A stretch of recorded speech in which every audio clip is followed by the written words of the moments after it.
If you process animal remains, please watch my video, especially if you have pets or livestock at your home. By now, I'm sure we know that bird flu is going around and it's pretty serious.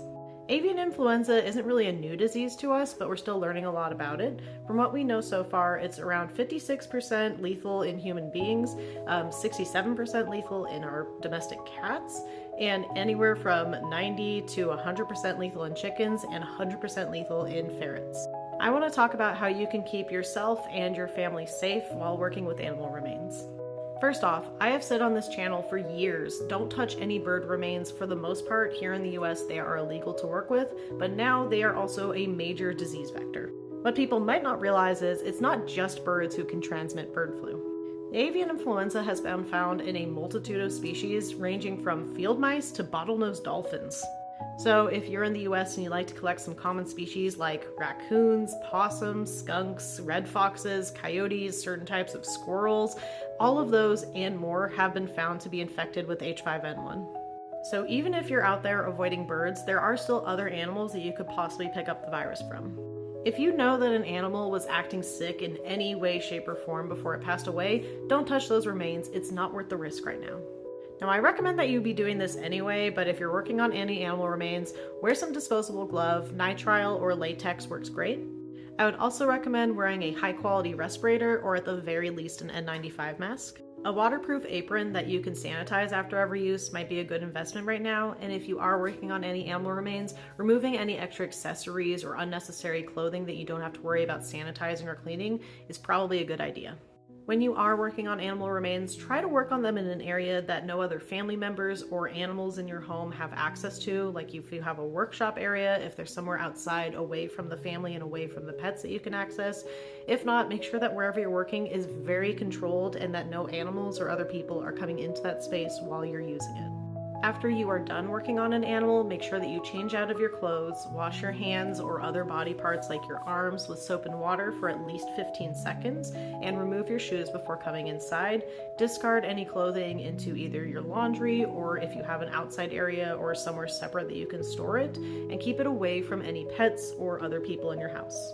You should also make sure that you're sanitizing the workspaces that you're working in, as well as any tools that you're using to work with on the animals. The good news is a lot of different sanitizers work on H5N1. As I said before, soap and water will remove the virus from you. Make sure that you're washing for at least 15 seconds with good soap and water. Hand sanitizer that's at least 60% alcohol also works. You can mix up a diluted bleach solution. A 1:10 ratio of bleach to water works well. This is your friendly reminder. Do not use bleach on any of your projects. You will destroy bones or other things that you're working on.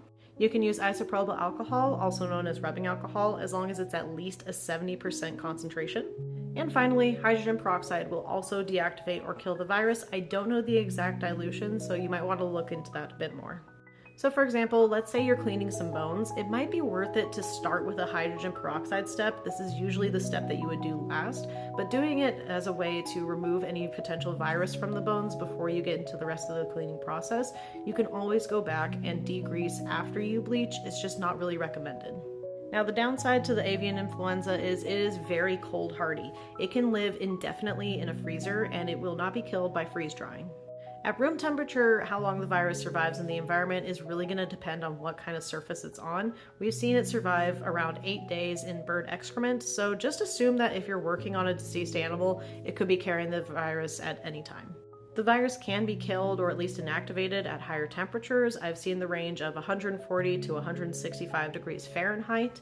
Unfortunately, you do not want to heat any of your animal remains to those temperatures. You will ruin them, but this might be useful for any tools that you use to work with them if you wanted to sanitize them that way. Just be careful about any kind of cross-contamination.